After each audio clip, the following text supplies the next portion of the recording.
right. Moving over to the defensive side of the ball, Dexter McCoyle Sr. was promoted to the defensive coordinator after serving as the safeties coach in 2023.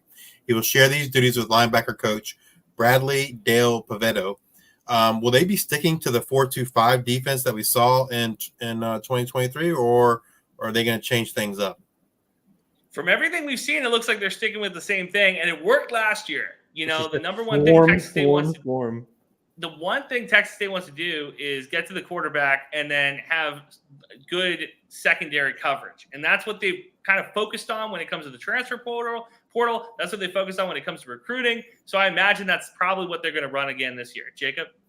I just want to say, too, like when we lost Jonathan Patke last year, it happened right after the First Responders Bowl. Like the Gatorade had not even dried on shirts out in the team room before ESPN announced that we were getting a new defensive coordinator this next year. And so that's kind of where this all came into motion. Coach Dex is awesome. The heartbeat really of that defense last year. So I would be surprised if we weren't really porting over what we did last year. And we got a bunch of the personnel to do it the same way too. And those guys learned from one of the best players in my mind from last year, Brian Holloway. That's my boy. Love that guy. Yeah, I would say if you guys had an Achilles heel last year, I would say it was definitely probably the defense. Sometimes I think the quarterback play was. Well, I mean, when you give up 77 points to Arkansas State, that's not. Hold on. Hold on. Wait a minute. Let's push back here. When you're scoring 70 points, your defense is on the field more. So I don't know what you want to. If you're expecting the 2000 Baltimore Ravens back there, I don't know what to say. No. You're gonna get a lot more snaps on defense. I understand that. Look, if you were going to say Achilles heel. Stopping mobile quarterbacks. Yeah, there you go. We all agree. But to say that the defense as a totality is an Achilles heel, I don't know if that's fair. Maybe not Achilles heel is the right word, but I think if you have aspirations to winning the Sun Belt, the defense has got to be better than they were last year. I think, and again, we're hinting at this. The aspirations are not only to win the Sun Belt, it's to get that 12th playoff spot. Mm-hmm. That's the aspiration. That's what Jordan McLeod told us too. Yeah, well, Jordan McLeod, God bless him, great politician. Great quarterback. I don't know if he's paying attention to how the rankings work. Of all time. No. Well, let's talk about the guys up front along the defensive line. Overall, this group stayed pretty well intact. They will miss the presence of Jordan Revels, Sam Latham, and Chance Main, who all graduated, but they brought back their leading sack guy in Ben Bell. How did this unit look in the spring, and did anyone stand out to you guys? Ben Bell looked bigger. I don't know how that's possible. Ben Bell wasn't on the field the entire thing, but yeah, he looked huge. He didn't play. He that's didn't what I'm play saying. The spring game. Yeah, but he did get interviewed on the sideline several times. Yeah, it was a whole production, mostly because this is my tinfoil hat conspiracy theory. Because of all the JDL stuff that happened, they made an entire production out of spring game. And so there wasn't a lot of questions to be asked, because we were getting the news straight from the players hey, what do you think about this and this and this and this and this? And then all the time, the ones and twos are running out there. So, there was a lot of smoke and mirrors, I think, in the spring game. To answer your question, up front, we're going to be fine. I like Ben Bell. Brian Holloway was Jacob's guy last year. Ben Bell was mine. I thought the dude played insanely tough. He's one of those guys that if you're on the other side of the ball, you don't want to see that guy coming at you because he comes in like a missile. So I'm excited for up front. I think we're going to be okay. It sounds like we're just cutting Texas State propaganda. I swear we're not. I swear that we are level-headed people. I just think that last year's team was the first year of G.J. Kenny, which means that is now the basement. That is as far down as they're going to go. That's a foundation. It only can get better from here. So I feel like last year's defense wasn't as bad as some are making it out to be, and then it's going to be better this year. Well, your question, I guess, right now was mostly was it D-line stuff, or we talked about linebackers? Just in general. I mean, I think, I don't think the defense was terrible or anything, but I just think to get where they want to get, there has to be improvements, I guess. I think our secondary was probably the weakest, and it was mostly due to all the injuries that we had. I think on defense, Brian may have been the only captain left standing, or Brian, and then who else? Alonzo Edwards Jr. Well, I'd like to point out Spears. Torrey was out for the entire year, pretty much. Torrey was out for the majority of the year, the free safety, and he ends up being one of the most, I think, awarded, decorated players on Texas State's defense. Still somehow, even though he missed like 5 weeks or whatever. I missed 5 weeks. So that's what I'm saying. Like, again, the injuries, you can't really predict those because, look, everything changes if, of the 30 players we've mentioned on this podcast, if 15 of them are hurt, well, then Texas State probably doesn't go to a bowl game, right? You can't predict injuries. So if everything's equal, everybody's healthy, then this defense is supposed to be okay. Now, are they holding teams to under 30 points per game? Maybe not. But are they holding them under 40? For sure. But that's where we get into the philosophy of this team. It's to score like more than 50 points a game, then you don't have to worry about defense is the entire thing. When they came in, and again, I know we're pushing time. When they came in and they said we were going to try to score 50 points a game, Jacob, you can agree with me on this. I looked Jacob in the eye and said, that's insane. There's no way they're averaging 50 points per game. They got to 35. So I don't know if they get to 50 this year, but if they stick around the 35, 40 points per game, you're going to win a lot of games. Our schedule is set up to do it mathematically too. Once you start getting to the conference play, obviously that's when you start trending down points wise because it's so defensively heavy. But we had a real-time tracker, I think, at one point. And they didn't get really close to it at all.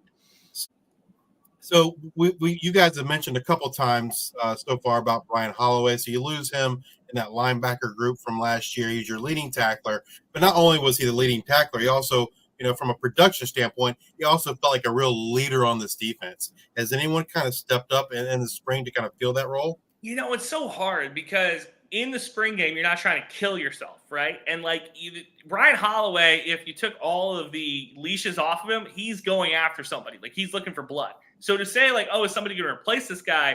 I don't know. And I'm kind of happy that we don't know, because if we did know, that means people would have been hurt. We would have had the ambulance on the field. So I don't know who's going to step up in that linebacker role. I'd like to think somebody will. I like to think that somebody in that linebacker room will step up. If there is an Achilles heel, it might be the linebackers. You might be right. I think if I'm covering this team the same way I would cover like Capitol Hill, the people that the defense are sending out to talk on behalf of the entire position group is Caleb Culp. He's making some of the early season stuff and statements, and I think he was listed on Dave Campbell's top what is it, first team or something like that, or second team maybe. But yeah, he's one of those guys that they want out front and to get some early looks with the first group. For sure. You've heard of the Minister of Defense. This is the Speaker of the Defense. There you go. James Neal is a pretty good linebacker too. You guys got him he came over from UTEP. He kind of played second fiddle, I guess, there with Tyrese Knight, but Neal was a pretty good linebacker in his own right. So he's someone I think can give you guys some production as well at that linebacker spot. Yeah, I guess we haven't really been shouting out too many guys that have come down the transfer portal, but it's only because on our show we have a philosophy these guys aren't Bobcats until they're Bobcats, especially because who knows, we could get to the first week or even before then, I guess late summer transfers and stuff in fall camp. Well, that's what things you're interested in. It's just so tough now too with the transfer portal, and especially at a school like Texas State, because look, NIL money be damned. You don't really know who's on your roster until it's set. You don't really know who's here until you know for sure they're on campus. Jacob, for the longest time, even before the transfer portal, would joke about the Bobcat commits. He's like, they're not really Bobcats until I see them in uniform. Yeah. It's really, the Twitter graphic's really cool, but kind of a pioneer in that way, some would say. Honestly, some are saying he's a Sacagawea of this whole transfer portal stuff. So I agree with him in this sense that I don't know if you're here to stay until you actually suit up. And it's tough because, again, if you take your fan hat off, you look at it from a journalistic standpoint, it's like, okay, yeah, these are young men. They have decisions to make. I get that. From a fan point, every one of these dudes who leaves, I wish them nothing but the best, but I wish that they weren't leaving. I'll tell you that much right now. I wish they would stick around Texas State. The defensive backfield lost their second leading tackler, Sean Holton, and their other key piece, Caleb Ford Dement, both to graduation. Both are based on the returning guys, plus a few transfers. This group looks pretty solid. I mean, you kind of talked about maybe that was an Achilles heel last year. Maybe it was, maybe it wasn't. It's still out there. No one knows.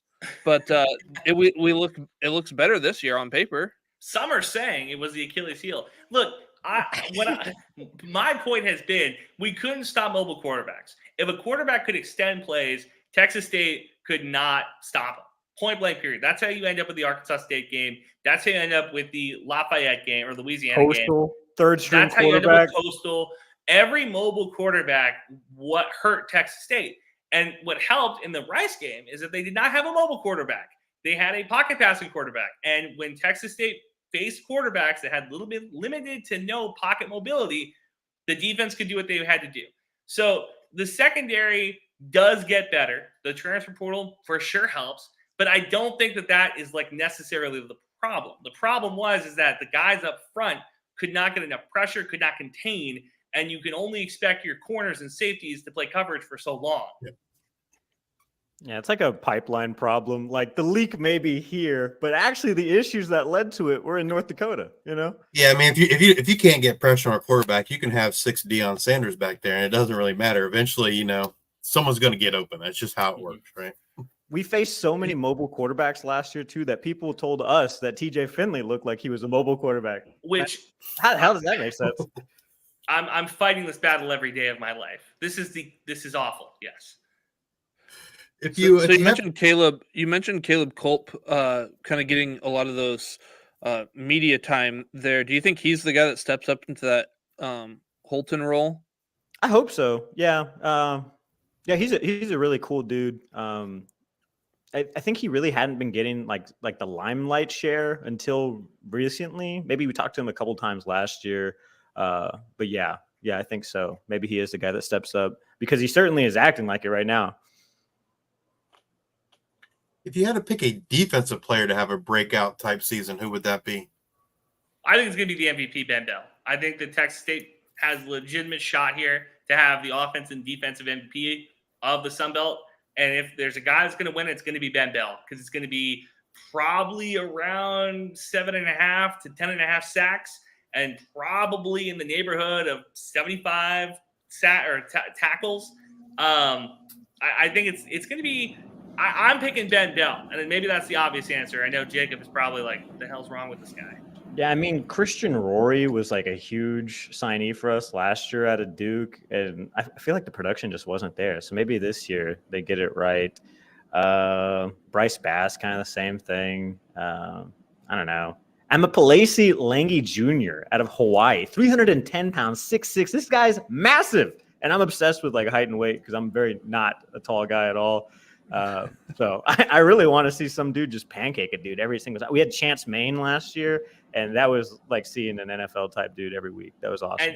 And honestly, the one thing Jacob loves more than covering this team is going to cover them in the weight room as they lift weights. He cannot get enough of the big dudes moving plates around.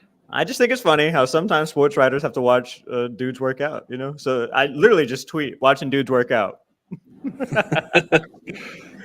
Bobcats